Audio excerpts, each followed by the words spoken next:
আসসালামু আলাইকুম, শুভেচ্ছা সহ সকলকে স্বাগত জানাচ্ছি চ্যানেল আই সংবাদে। এখনকার আয়োজন নিয়ে আপনাদের সাথে আছি আমি পাবলিহা বুশরা। শুরুতেই চলুন দেখে নিই ফ্রেশ আটা, ময়দা, সুজি সংবাদ শিরোনামগুলো। বিএনপি মহাসচিব সহ দলের শীর্ষ নেতাদের সঙ্গে প্রধান উপদেষ্টার বৈঠক চলছে। নির্বাচন ও সাম্প্রতিক বিষয়ে আলোচনা। জাতীয় পরিচয়পত্রের তথ্য পাচারের প্রাথমিক প্রমাণ পেয়েছে নির্বাচন কমিশন। 5 সংস্থা ও প্রতিষ্ঠানকে কারণ দর্শানোর নোটিশ। জুনের মধ্যে মূল্যস্ফীতি কমে 8% আসবে, গভর্নরের আশা। ব্ল্যাকমেইল করে ডলারের দাম বাড়ানোর চেষ্টা সফল হবে না মন্তব্য। দেশে প্রতি হাজারে 8 জন মৃগী রোগে আক্রান্ত। নিয়মিত চিকিৎসায় 90% ক্ষেত্রে রোগ নিয়ন্ত্রণে রাখা সম্ভব বলছেন বিশেষজ্ঞরা। শেষ হলো চ্যানেল আই মিউজিক অ্যাওয়ার্ডসের মূল্যায়ন পর্ব। বাছাই কাজে দেশের সঙ্গীত ও সংস্কৃতি অঙ্গনের বিশিষ্টজনেরা।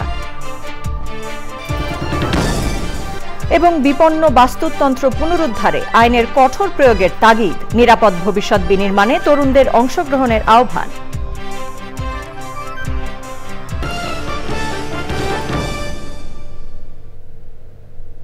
এছাড়াও নিটোল টাটা বিশেষ সংবাদে থাকছে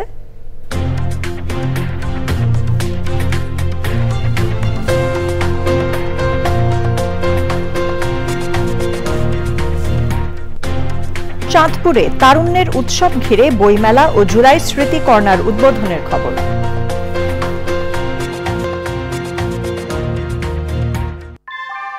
আমরা তৈরি করি বিশ্বমানের জার্মান প্রযুক্তির ভূমিকম্প সহনশীল থার্মেক্স রড, যা আপনার স্থাপনাকে নিরাপদ রাখে প্রজন্ম থেকে প্রজন্ম। সালাম স্টিল, মোস্ট ডিউরেবল স্টিল।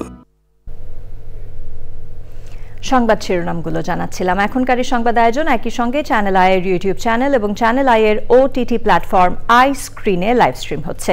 এবার জানাবো বিস্তারিত। জাতীয় নির্বাচন ও সাম্প্রতিক বিষয় নিয়ে প্রধান উপদেষ্টা ডক্টর মোহাম্মদ ইউনূসের সঙ্গে আলোচনা করতে প্রধান উপদেষ্টা সরকারি বাসভবন যমুনায় গেছেন বিএনপি মহাসচিব মির্জা ফখরুল ইসলাম আলমগীর সহ দলের শীর্ষ নেতারা।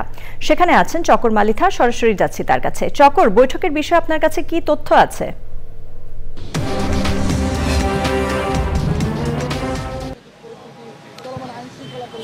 বুশরার সন্ধ্যা 6টার পরপরই রাষ্ট্রীয় অতিথি ভবন, যেটি একটি এখন প্রধান উপদেষ্টার সরকারি বাসভবন, সেখানে বিএনপির মহাসচিব মির্জা ফখরুল ইসলাম আলমগীর, স্থায়ী কমিটির সদস্য সালাউদ্দিন আহমেদ এবং আরেকজন স্থায়ী কমিটির সদস্য অবসরপ্রাপ্ত মেজর হাফিজউদ্দিন আহমেদ, 3 জন প্রতিনিধি এই ভবনে প্রবেশ করেছেন। এবং সেই সময় আমরা দেখতে পাচ্ছি যে 1 ঘন্টারও বেশি সময় ধরে তারা বৈঠক করছেন। বাইরে থেকে আমরা যতটুকু জানতে পেরেছি যে 1 ঘন্টা সময় ধরে তারা কথা বলছেন। এখন বৈঠকের যে বিষয় বলা হচ্ছে, বাইরে আমরা যেটা শুনতে পাচ্ছি, বৈঠকের বিষয় নিয়ে বলা হচ্ছে সাম্প্রতিক পরিস্থিতি, এই বিভিন্ন বিষয়, রাজনৈতিক পরিস্থিতি, দ্রব্যমূল্য, আইন শৃঙ্খলা সব কিছু নিয়ে আলোচনা হবে। কিন্তু বিএনপির বিশ্বস্ত সূত্রে আমরা যেটি জানতে পেরেছি, প্রধান উপদেষ্টার কাছে তারা মূলত একটি বিষয় নিয়ে কথা বলবে, সেটি হচ্ছে নির্বাচনের রোডম্যাপ। নির্বাচনের রোডম্যাপ চায় তারা সরকারের কাছে। যেহেতু সংস্কার কমিশনের 6টি প্রধান সংস্কার কমিশনের প্রধানরা সরকারের কাছে তাদের প্রতিবেদন পেশ করেছেন এবং সেগুলো ওয়েবসাইটেও দেওয়া হয়ে গেছে। বিএনপির পক্ষ থেকে এখন তারা সরকারের কাছে জোর দাবি জানাতে চায় বা জানাবে আজকের বৈঠকে যে তারা একটা নির্বাচনের রোড ম্যাপ চায়। সেই লক্ষ্যেই তারা মূলত আসছে। পাশাপাশি আরও যে বিষয়গুলো আলোচনা হবে সেটি হচ্ছে দ্রব্যমূল্য পরিস্থিতি, দেশের আইন শৃঙ্খলা পরিস্থিতি, বিশেষ করে দেশে এখন যে যৌথ বাহিনীর যে অপারেশন ডেভিল হান্ট যে চলছে সেগুলো নিয়েও কথা বলবেন। আমরা সাংবাদিকরা এখানে এই রাষ্ট্রীয় অতিথি ভবন যমুনার বাইরে অপেক্ষা করছি। এই বিএনপির নেতাকর্মী, বিএনপির যে প্রতিনিধি দল, তারা বৈঠক শেষ করে বেরিয়ে এসে আমাদের সাথে যদি কথা বলেন তাহলে আমরা বৈঠক সম্পর্কে তাদের মুখেও জানতে পারবো। আরেকটি প্রেস ব্রিফিং ছিল সন্ধ্যা 7টায়, এই নিয়েই কথা বলতে চেয়েছিল প্রধান উপদেষ্টার প্রেস উইং, সেটিও আসলে এই বৈঠকের কারণে শেষ হচ্ছে।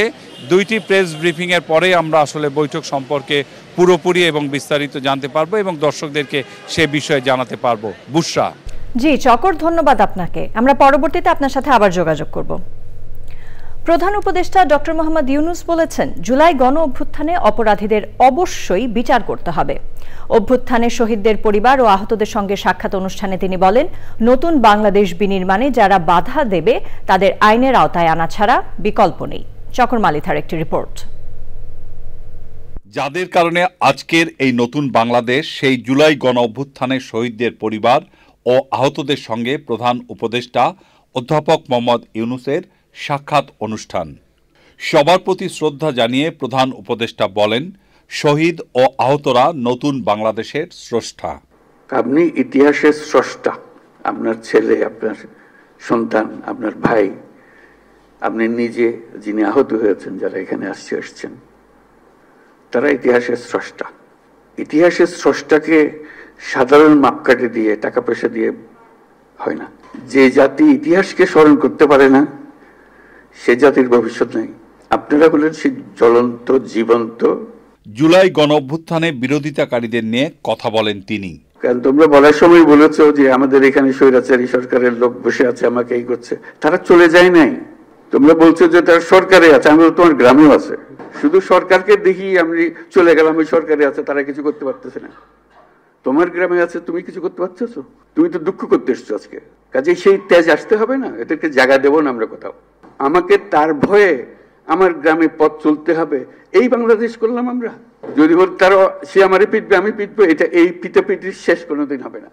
তাদেরকে বোঝাতে হবে তোমাদের রাস্তা ভুল, যা করেছো মাপ চাও।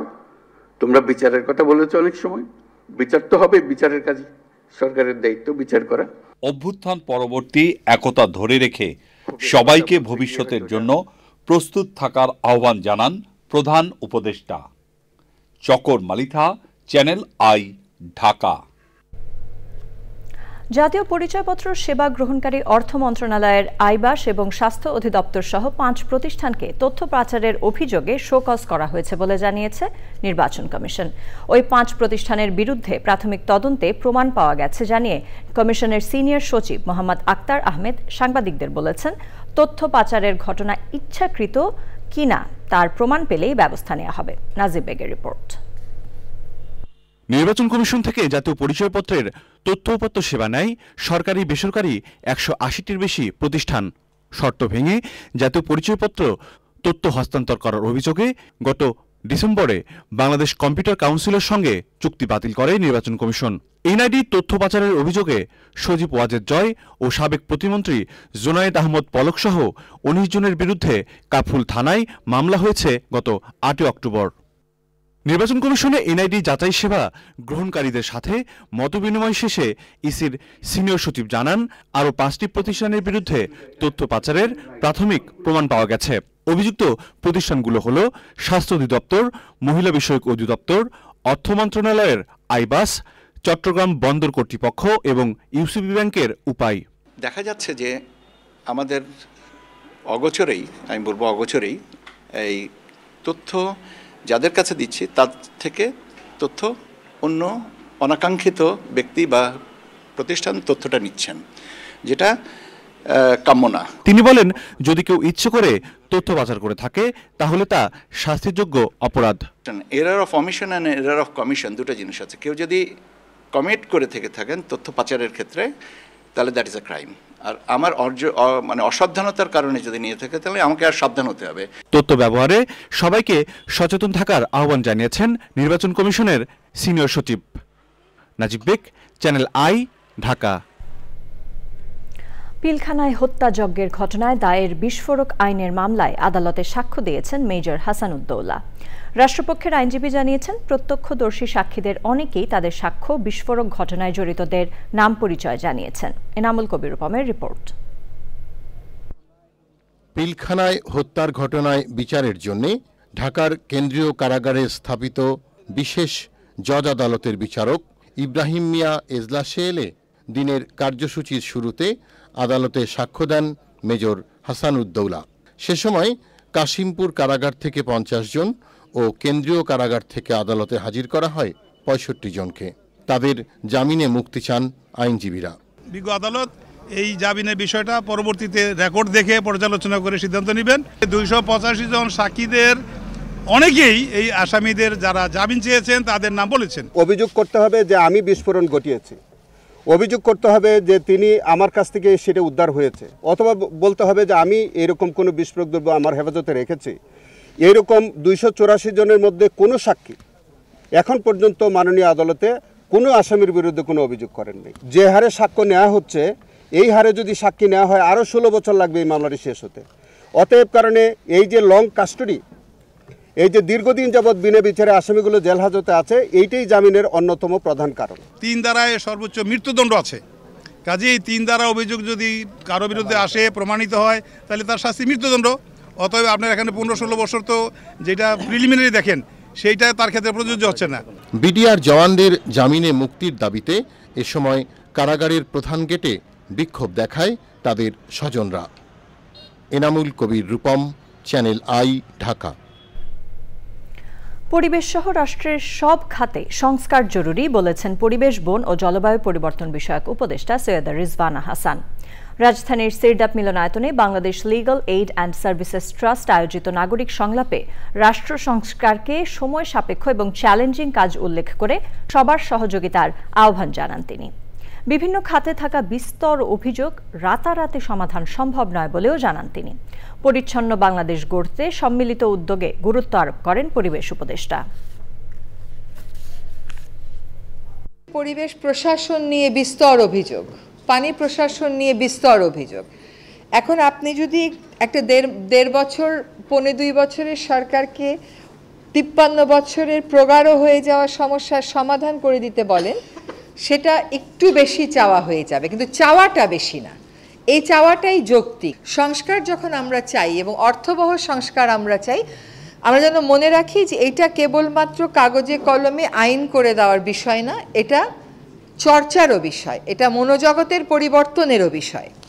এবং একটা প্রক্রিয়া এক রকমের থেকে আরেক রকমে যায়, এটা একটা সময়ের ব্যাপার, এটা আপনি ওভারনাইট ইউ ক্যানট চেঞ্জ। হ্যাঁ, জুনের মধ্যে মূল্যস্ফীতি কমে 8% আসবে বলে আশাবাদী বাংলাদেশ ব্যাংকের গভর্নর। তবে মানুষ বাজারে গিয়ে কম দামে জিনিস কিনতে পাবেন কিনা তা নিশ্চিত নন তিনি।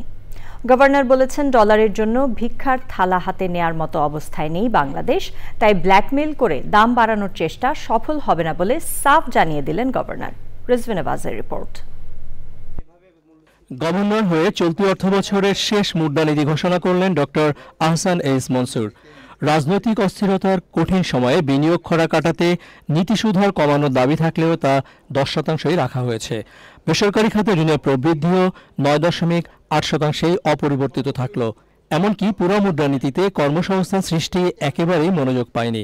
শ্রীলঙ্কাতে ইনফ্লেশন হয়েছিল 60%, আমাদের কত 12% ম্যাক্সিমাম। কাজে শ্রীলঙ্কার সাথে আমাদের তুলনা হবে না। শ্রীলঙ্কা অলমোস্ট ধ্বংস হয়ে গেছিল।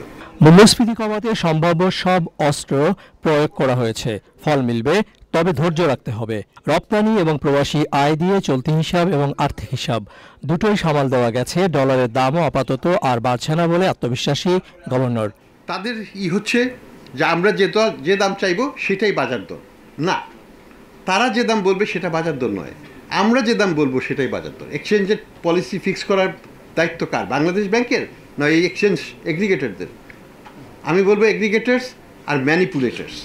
আজকে যদি আমি 125 দিই, কালকে তারা বলবে 130 দাও, পরের দিন বলবে 135 দাও, তারপর 140 দাও। Where is the end? আমি IMF-কে বলেছিলাম ওয়্যার ইজ দ্য এন্ড, বলতে পারে না। গ্রাহকের স্বার্থ রক্ষায় প্রয়োজনে দুর্বল ব্যাংকগুলোকে আরও তারল্য সহায়তা দেবে বাংলাদেশ ব্যাংক। রিজওয়ান আওয়াজ, চ্যানেল আই, ঢাকা। দেশে প্রতি 1000 মানুষের মধ্যে 8 জন মৃগী রোগে আক্রান্ত। বিশেষজ্ঞ চিকিৎসকরা বলছেন, নিয়মিত চিকিৎসায় 90% ক্ষেত্রে মৃগী রোগের খিঁচুনি নিয়ন্ত্রণে রাখা যায়। তবে সঠিক চিকিৎসা ও নিয়মিত ওষুধ সেবন না করায় এ রোগে আক্রান্তদের মধ্যে অক্ষমতার হার বাড়ছে। জান্নাতুল বাকিয়া, কেকা রিপোর্ট। আন্তর্জাতিক মৃগীরোগ দিবস পালনে রাজধানীর ন্যাশনাল ইনস্টিটিউট অব নিউরোসায়েন্সেস ও হাসপাতাল বৈজ্ঞানিক আলোচনার আয়োজন করে। ইনসেপ্টা ফার্মাসিউটিক্যালস লিমিটেডের সহায়তায় ওই আলোচনায় মৃগী রোগের উপর একাধিক প্রবন্ধ উপস্থাপন করেন বিশেষজ্ঞ চিকিৎসকরা। বিশেষজ্ঞরা জানান, এপিলেপসি বা মৃগী রোগ মানুষের মস্তিষ্কের রোগ। শিশুর জন্মের সময় মাথার আঘাত কিংবা পরবর্তীতে প্রাপ্তবয়স্করাও দুর্ঘটনার কারণে মস্তিষ্কের অন্যতম কোষ নিউরনের অস্বাভাবিকতায় খিঁচুনির মাধ্যমে এপিলেপসি প্রকাশ পায়। যে বাচ্চারা স্কুলে যাবে যখন তার হলো, যখন কলেজ যাবে তখন হয়, ইউনিভার্সিটি লাইফে তখন এপিলেপসি হয়। তো নিঃসঙ্গত কারণে সে বেবিটা কীভাবে প্যারেন্টস ট্যাকেল করে সেটা একটা বড় প্রশ্ন। আমরা ট্রিটমেন্টের ক্ষেত্রে কোনো প্রোটোকল ফলো করি না। এটা আমাদের সত্যিকার অর্থে এতে কি হচ্ছে, পেশেন্ট সাফার করতেছে।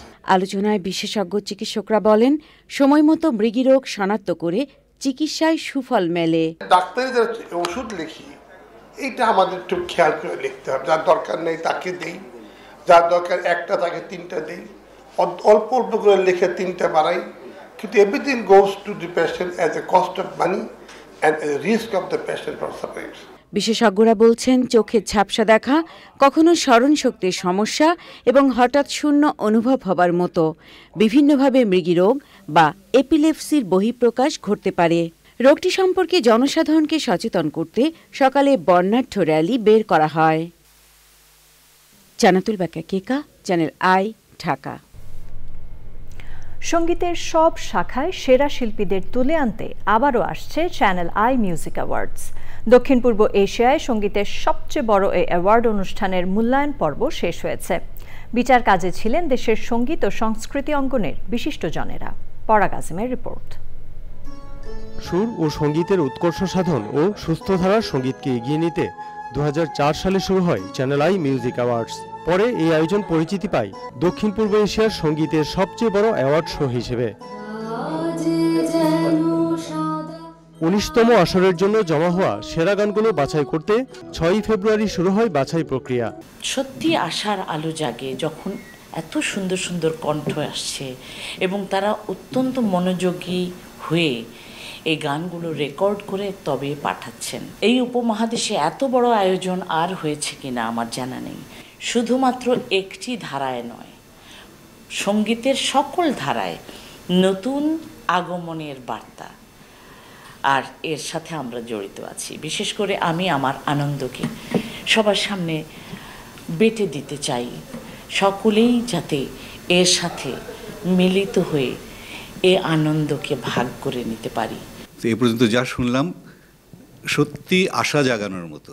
বেশি ভালো লাগাটা সেটির আনন্দটা নিয়েই আমরা এখান থেকে বেরোবো এবং আমি আশা করব যে এই যে নতুন নতুন ছেলেমেয়েরা আমরা খুবই খেয়াল করতে পারছি যে নতুন এবং পুরনোর মিশ্রণেই এই ইয়েটা হচ্ছে, বাছাইটা হচ্ছে। তো নতুন ছেলেমেয়েদের মধ্যে অনেক সম্ভাবনা আমার মনে হয় আমি দেখতে পেলাম। এবার আজীবন সম্মাননা সহ 17টি ক্যাটাগরিতে পুরস্কার দেওয়া হবে। পুরনো যাবে, নতুন আসবে, নতুন সৃষ্টি নিয়ে আবার উজ্জীবিত হবে, এটাই বিধান। চ্যানেল আই প্রচুর মেধা ব্যয় করে এই শিল্পীদের ছেলে মেয়ে সবারই গানগুলো তাদেরকে উপস্থাপন করার সুযোগ করে দিয়েছে, যেটা খুবই প্রশংসার। আজকে যারা আমরা বিচারক মণ্ডলীতে আছি, যার যার ক্ষেত্রে সকলেই অভিজ্ঞ, এই চ্যানেল অ্যাওয়ার্ডটি সফলভাবে শেষ হোক, এটাই আমি আশা করি।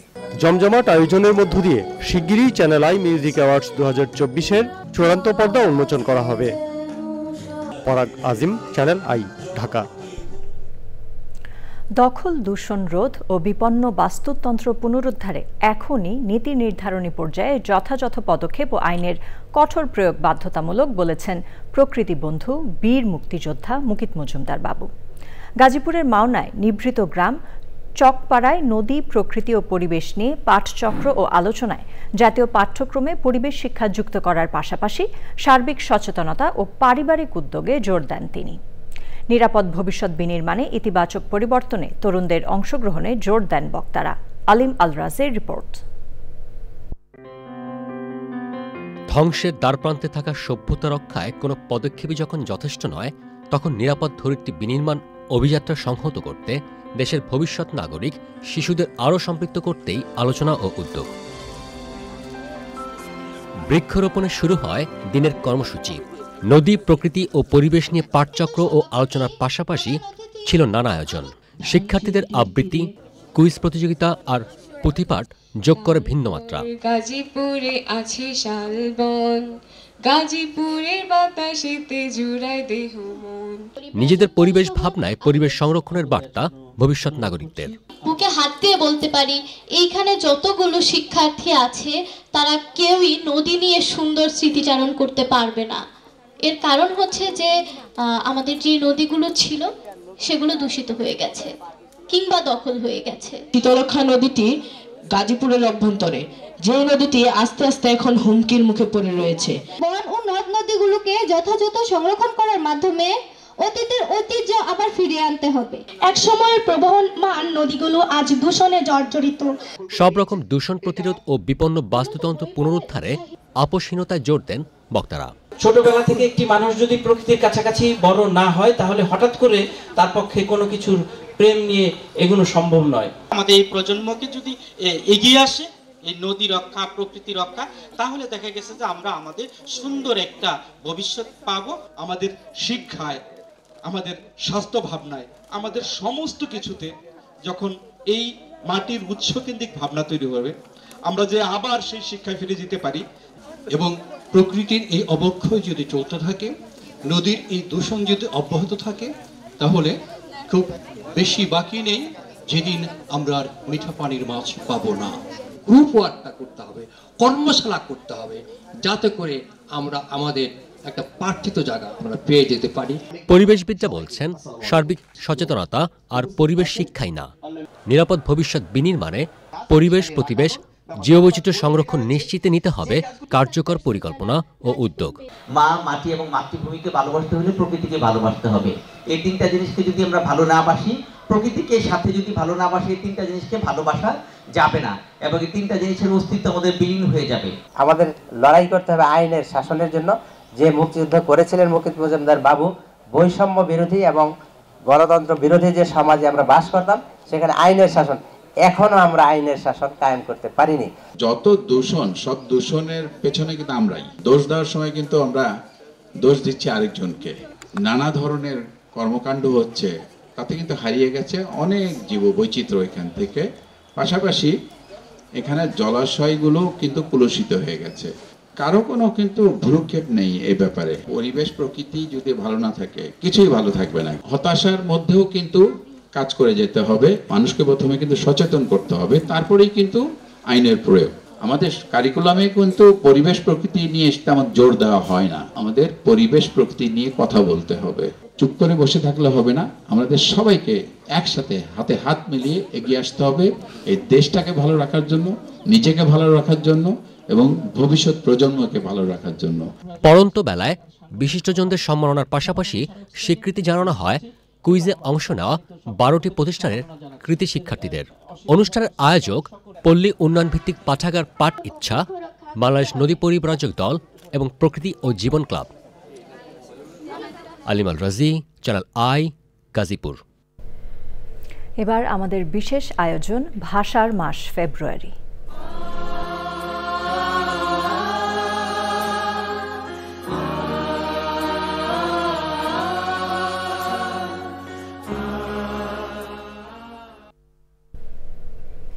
অমর একুশে বইমেলার 10ম দিন আজ। আসছে নতুন নতুন বই। বইমেলার খবর জানাতে ইফতেখার উদ্দিন আছেন সেখানে, সরাসরি যাচ্ছি তার কাছে। ইফতেখার, বইমেলার আজকের কি তথ্য আপডেট আছে আপনার কাছে?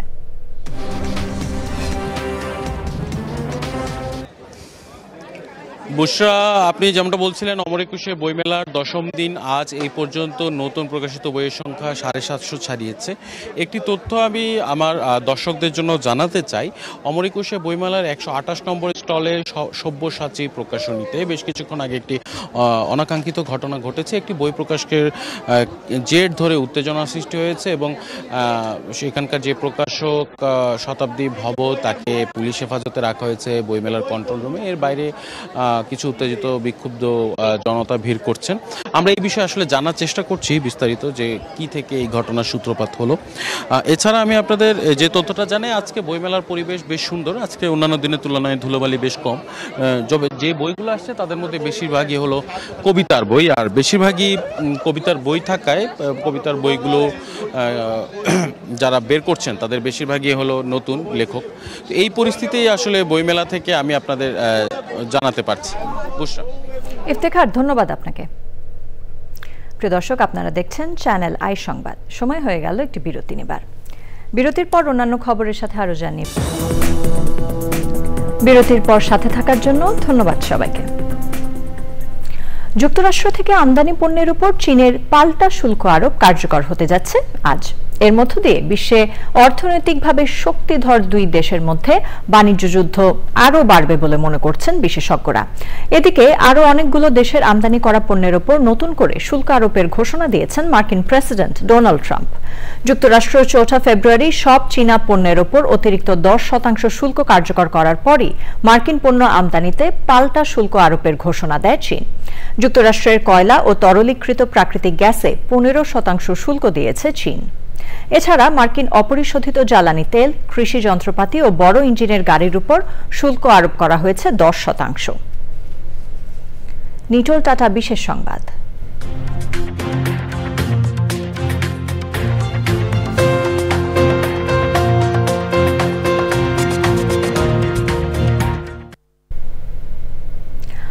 চাঁদপুরে তারুণ্যের উৎসব 2025 ঘিরে বইমেলা ও জুলাই স্মৃতি কর্নার উদ্বোধন করা হয়েছে। উদ্বোধন করেন জেলা প্রশাসক মোহাম্মদ মহসিন উদ্দিন। আয়োজনে বিশেষ অতিথির বক্তব্য দেন পুলিশ সুপার মোহাম্মদ আব্দুর রকিব, জেলা বিএনপির সভাপতি শেখ ফরিদ আহমেদ মানিক, জেলা জামায়াতের আমির মাওলানা বিল্লাল হোসেন মিয়াজি ও অন্যরা। পরে অতিথিরা বইমেলার বিভিন্ন স্টল পরিদর্শন করেন। মেলা এলাকায় জুলাই স্মৃতি কর্নার উদ্বোধন করেন জেলা প্রশাসক সহ অতিথিরা। পূবালী ব্যাংক বাণিজ্য সংবাদ।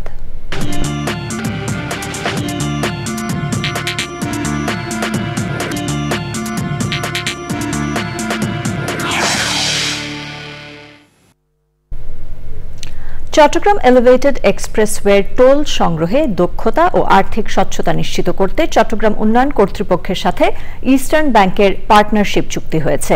সে অনুযায়ী ইস্টার্ন ব্যাংক টোল সংগ্রহ ও জমা ব্যবস্থাপনার দায়িত্ব পালন করবে। সংশ্লিষ্টরা জানিয়েছেন, চট্টগ্রামের পরিবহন অবকাঠামো ও রাজস্ব ব্যবস্থাপনার আধুনিকীকরণে এই পার্টনারশিপ উল্লেখযোগ্য পদক্ষেপ। চুক্তিতে সই করেন সিডিএর চেয়ারম্যান প্রকৌশলী মোহাম্মদ নুরুল করিম এবং ইবিএল এর ব্যবস্থাপনা পরিচালক ও প্রধান নির্বাহী আলী রেজা ইফতেখার। অনুষ্ঠানে ছিলেন সিডিএর প্রকল্প প্রকৌশলী মোহাম্মদ মাহফুজুর রহমান ও ইবিএল এর উপব্যবস্থাপনা পরিচালক ও উভয় প্রতিষ্ঠানের সিনিয়র কর্মকর্তারা। আবারও সময় হয়ে গেল একটি বিরতি নেবার। বিরতির পর খেলার খবরে জানিয়ে ফিরব। বিরতির পর আবারও আমন্ত্রণ চ্যানেল আই সংবাদে। ফিরে এলাম খেলার খবর নিয়ে।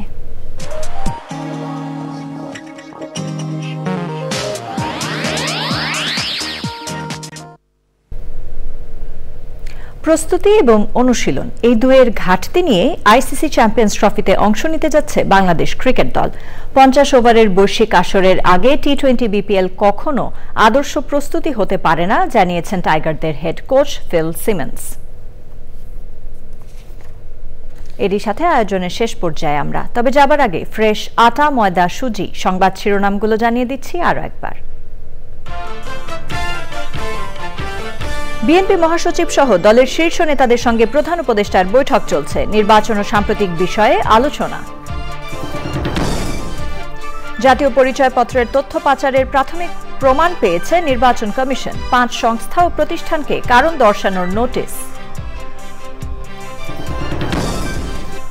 জুনের মধ্যে মূল্যস্ফীতি কমে 8% আসবে, গভর্নরের আশা।